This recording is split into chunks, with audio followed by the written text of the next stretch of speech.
সরকারি দলের বেঞ্চে তারা বসে আছেন, তারা ঐক্যমত্য কমিশনে উপস্থিত হয়েছিলেন। ঐক্যমত্য কমিশনে জুলাই সনদ বাস্তবায়নের ব্যাপারে সকলের মধ্যে আলোচনা হয়েছিল।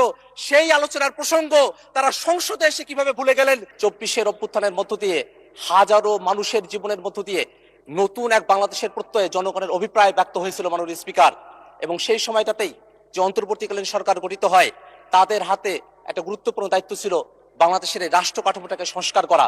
বাংলাদেশের রাষ্ট্র কাঠামোকে সংস্কার করার যে প্রয়োজনীয়তা, আমরা এটা অতীতে দেখেছি। এই রাষ্ট্র কাঠামোকে বারংবার একটা ফেসিবাদের জাতা করে সেটাকে পিষ্ট করা হয়েছিল।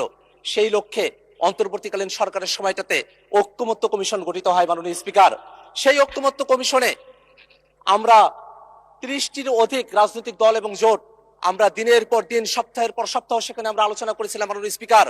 সেই আলোচনার এক প্রান্তে গিয়ে যখন জুলাই সনদ বাস্তবায়নের প্রসঙ্গ আসে, সেটা নিয়ে আমরা কয়েক দফায় আলোচনা করেছি। সেই আলোচনায় আজকের স্বরাষ্ট্রমন্ত্রী সালাউদ্দিন সাহেব সেখানে উপস্থিত ছিলেন, জোনায়েদ সাকিব ভাই সেখানে উপস্থিত ছিলেন, সেখানে নুরুল হক নূর ভাই উপস্থিত ছিলেন, শাহাদাত হোসেন সেলিম সেখানে উপস্থিত ছিলেন।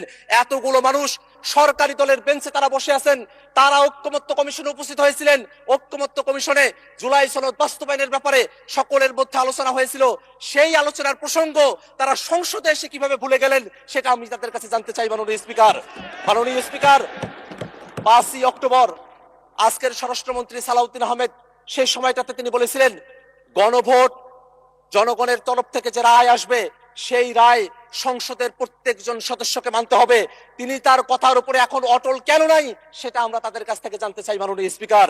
মাননীয় স্পিকার, আমরা এই কথাটাও জানতে চাই, মাননীয় আইনমন্ত্রী তিনি সে সময়টাতে এই সংবিধান সংস্কারের জন্য যে আদেশ, সেটাকে বাস্তবায়নের জন্য যে এক্সপার্ট প্যানেল গঠন করা হয়েছিল, সেই এক্সপার্ট প্যানেলের তিনিও একজন মেম্বার ছিলেন, তিনিও পরামর্শ দিয়েছিলেন সেই এক্সপার্ট প্যানেলে কেমন পদ্ধতিতে জুলাই সনদকে বাস্তবায়ন করা হবে। আজকে অ্যাটর্নি জেনারেলের পদ থেকে তিনি যখন স্বরাষ্ট্র আইনমন্ত্রী হয়েছেন, তখনই এসে তিনি তার পজিশনটাকে পরিবর্তন করে এখন তিনি সবকিছু বেমালুম ভুলে গিয়েছেন। আজকে তারা এসে হবস, লক আর রুশো পড়ার কথা বলছেন। আমার তো মনে হয় হবস, লক আর রুশো পড়ার মধ্য দিয়ে তারা অতীতে যে নৈতিকতার পাঠ, সেই নৈতিকতার পাঠটা তারা ভুলে গিয়েছেন।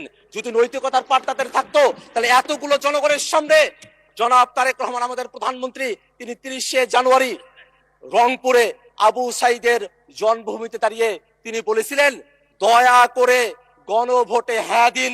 দয়া করে গণভোটে হ্যাঁ দেওয়ার কথা বলে তারা এখন এসে গণভোটের রায় মানতে কেন চান না, সেই প্রশ্নটা আমরা মাননীয় প্রধানমন্ত্রীর কাছে করতে চাই।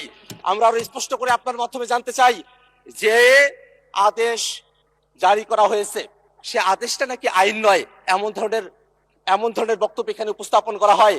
অথচ বাংলাদেশ সংবিধানের 152 নম্বর আর্টিকেলের মধ্যে একটা আদেশও যে আইন হতে পারে, সেই ব্যাপারে সেখানে স্পষ্ট নির্দেশনা দেওয়া আছে। মাননীয় স্পিকার, তারা বলছেন আদেশ তো আইন নয়, অসাংবিধানিক। এটা ধৃষ্টতাপূর্ণ বক্তব্য।